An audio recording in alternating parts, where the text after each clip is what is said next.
Hello YouTube, Infinite Magicraid community, Gandalf here. Um, she's available now, Apsara. We're going to be summoning her, and we'll also be doing the Echo Wishes. One of the key thing about this Echo is it really brings speed cleave back into the equation a bit. Being able to block the turn meter reduction from the enemy as well as preventing the enemy from gaining turn meter. This unique Echo only work with Apsara. And it seems to be a little bit problematic because you actually need her to be getting into resonance for the first time each wave, which means you will then need exclusive 3 on her because otherwise you're not able to take the full benefit of that echo at the beginning of the battle. Because you do need her to get into get into the resonance stance, and that only happens, all right, if she is the fastest ally among all the allies, and then she will be the one to get the resonance enhancement. So there's a lot of condition around. So be warned before you do these pulls because you have to get her to E3 before you can take advantage of this echo. And this is a very good echo. It just it just means you need E3 before you use it. So if you don't plan to get E3, or if you're thinking like, hey, I'm just gonna get the free copy from the holiday dungeon next week, then perhaps getting this particular echo might not necessarily be that good. However, if you're not using it for the purpose of blocking or blocking turn meter increase or reduction to you, you still can use this on heroes like, Popper or any support where you're able to gain turn meter on allies or reduce turn meter on enemies. You're able to get additional speed, and it has a primary HP buff. So nonetheless, this is still a pretty generic echo that can be used on a lot of heroes. So that's another thought for consideration if you want it on other heroes potentially. All right, with that kind of out of the way, let's get right into the summons. I do hope our luck gets better. Otherwise, by the end of Chinese New Year for this particular summon event, I might be stuck with just a E1 Apsara, which wouldn't be a lot of fun. But we really hope to get E3, so let's pray to the RNG gods and let's hope that we have better luck. We actually got somewhat of a early, which is huge because that definitely makes things a lot, at least the first copy, not that far away. Often when these things go to full pity, it just gets very, very painful. But when you don't go to full pity, you actually do, things actually are a lot more manageable. So if you're free to play, you could potentially save up long enough to get an E3 on a limited hero. It just takes like almost a year. Then again, I did play Genshin Impact for a period of time, and there are people that save for like 2-3 years for their favorite hero. So if you're disciplined, which is hard to find in a gacha game, but that is still an option. Okay, resource store. Let's get some summons, and let's see where that takes us. So we're gonna get our first guaranteed copy soon. I just don't know if we can at least get one more pity after that. Okay, so that's our guarantee.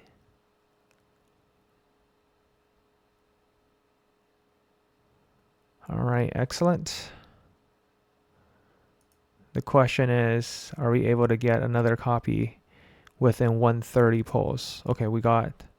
Okay, maybe we should. Yeah, we can go for 100 more pulls here. And then, you know, we'll see where luck take us from here. There is different events throughout that will help us get more miracle runes. But if we can get an early pity on any of these, even if it's not Apsara, it definitely will help towards trying to secure a copy before the 2 weeks is up. Now, as many of you may know, that we're probably not going to get Apsara on the, whether it be the trio event or whatever they have, the voyage event next week. I think is it ice skating next week? Let's just quickly check. So this in here, Joyful Reunion, we will have the dungeon. But next week we have trio match. So in the trio match, I would imagine they have one of the older heroes you can get, but I wouldn't expect to have Apsara in that trio match. All right. Okay, let's go for the Echo, because eventually we will have E3 on her. It's just a matter of time. Now with Echo Summon, sometimes I do get a little bit luckier. Then again, this is getting recorded, and we all know when things get recorded, luck is always horrible. So you can always feel better that you have better luck than content creators when you get those early pities. Okay, let's see. Yep, definitely not what we need. That's an Anna copy. Let's speed through a little bit, and then we'll go talk about, you know, how we build her a little bit.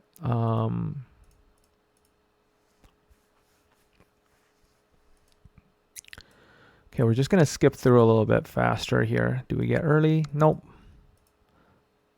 Please, please, please, please. Ooh, back to back. Ooh, that's very nice. Okay, so that's a brand new one.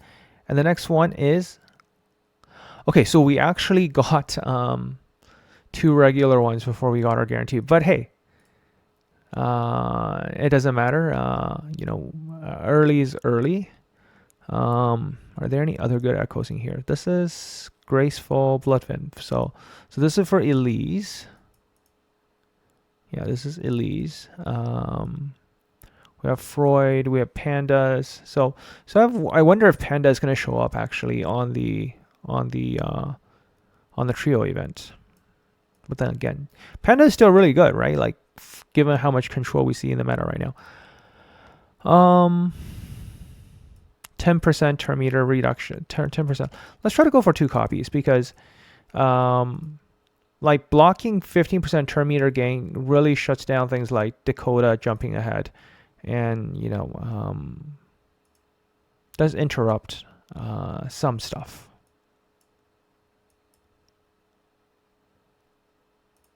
And I think let's just quickly read Big Jack. Here's also a thing, right? Big Jack, okay, Big Jack increase their turn meter by 100%.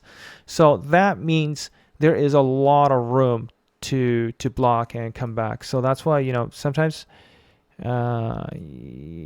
So Big Jack is plus 100% to whatever their turn meter is. So, okay, so let's go back to there. Maybe let's see if we can get one more copy of it.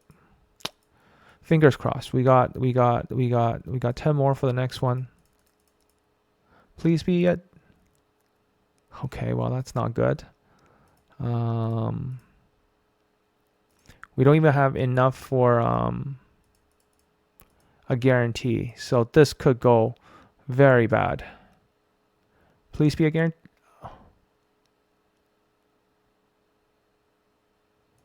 Wow. See, this is what happens.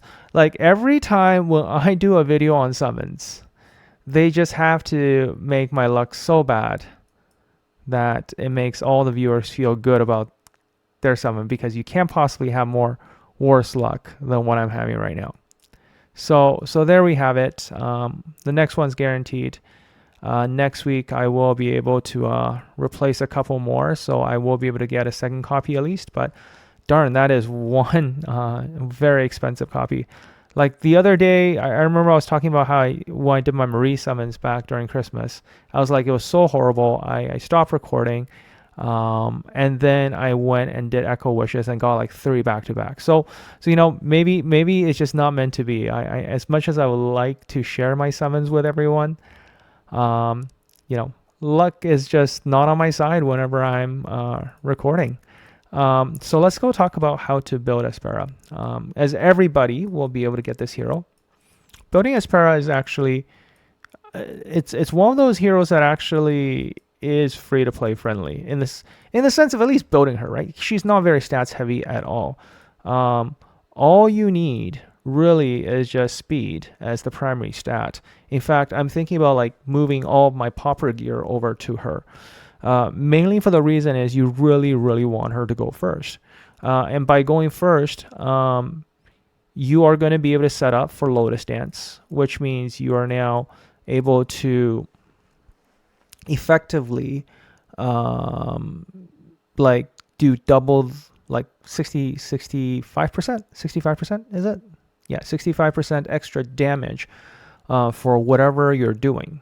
And furthermore, you're getting 30% skill damage for all of your allies. So in some sense, it's replacing heroes like you can run things like Apsara into like a bunny with Freud setup, and that will be kind of like a really good combo. Like we can test actually how and I feel bad. I know a few people commented is like, oh, the video I released yesterday on Apsara didn't really explain things as well as I would have liked. Really, just think of her as a way better space or popper. I think that's the role she fills. Here we'll put her up against, you know, an enemy lineup that pretty much, you know, this is the classic staple super tanky team that we have to deal with. Now the downside of this is you're still not going to be able to get through the Giselle echoes, which is going to be a problem. But let's just say, you know, they're not using Giselle and they're using Marie in this setup, which is very commonly seen nowadays. And they like to put their Giselle onto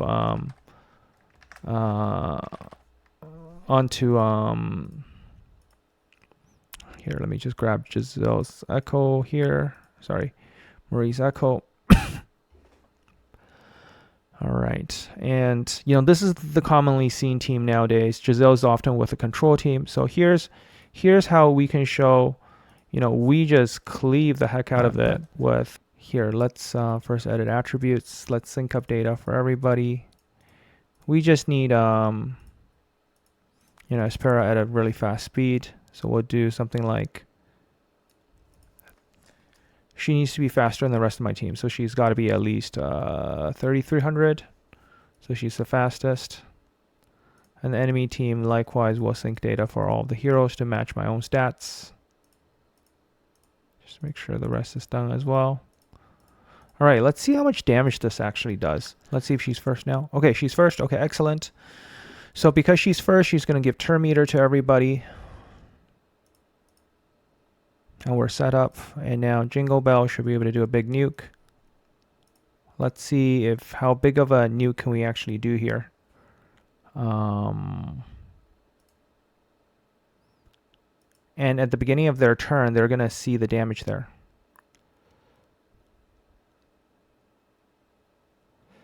Okay, we did get them pretty low, to be fair. Oh, by knowing that Freud actually is part of the team, and we can hit them one more time, but that's not going to do any damage. Actually, I just realized, you know, having Wukong on the team might actually be of interest here. Okay, now she can use this. At the beginning of the enemy's turn, they will be taking damage. Okay, boom. That is very big damage because the fact that they took a whole bunch of damage from Jingle Bell before. All right, so hopefully this makes up for the demo yesterday, okay? Because normally, let's just to show like what the difference is here, right? When you don't use her, you're not going to be cleaving through this at all. Let's say, we're using something like something else that can boost damage. Let's just say we use,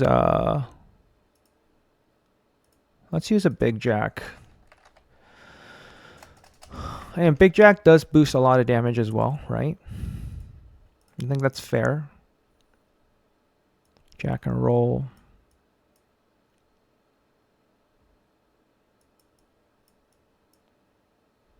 Okay. Let's just show kind of the difference here in terms of, having her versus not having her here. We will even use a Lydia, to get even more skill damage in there. Just so you can see, you saw that, what was notable is that when Jingle Bell did this big massive hit, all right, Jingle Bell still left everybody at 100% HP, pretty much, right? And some even has shields. But because she already did so much damage onto the enemy, that damage plus the snowball falling plus 65% of that damage hitting the enemy on their turn instantaneously was enough to wipe out the enemy.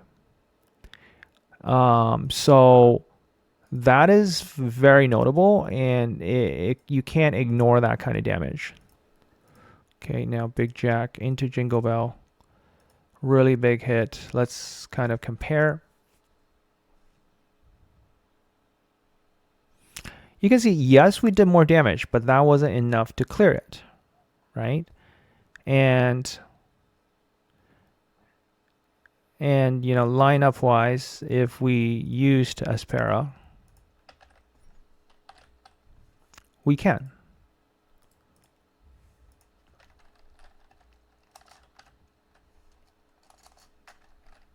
Apsara, yeah. Did I say Apsara? All right. And we're just going to sync data again.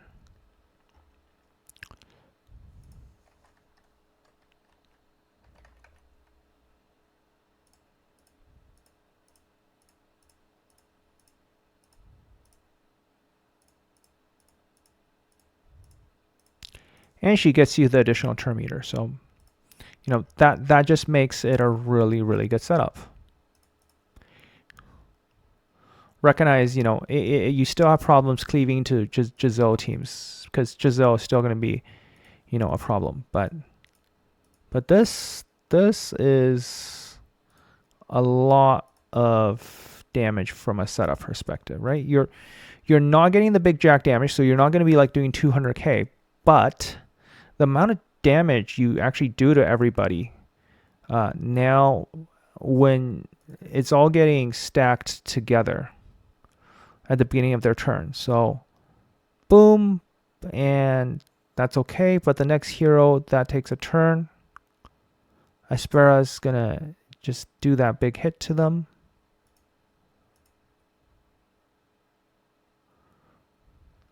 All right. Okay. You see all of these aren't really doing hit, right? You see 1.7 million damage from that Apsara hit. And the next person that goes, 1.2 for taking it. Right? Like 1.5. Like 1.3. So those are massive hits. So if people are still doubting how strong she is, hopefully this kind of explains her mechanic in terms of how it overloads the enemy with kind of that extra damage. All right, so hopefully this is helpful. I'll catch you in the next one. Gandalf out.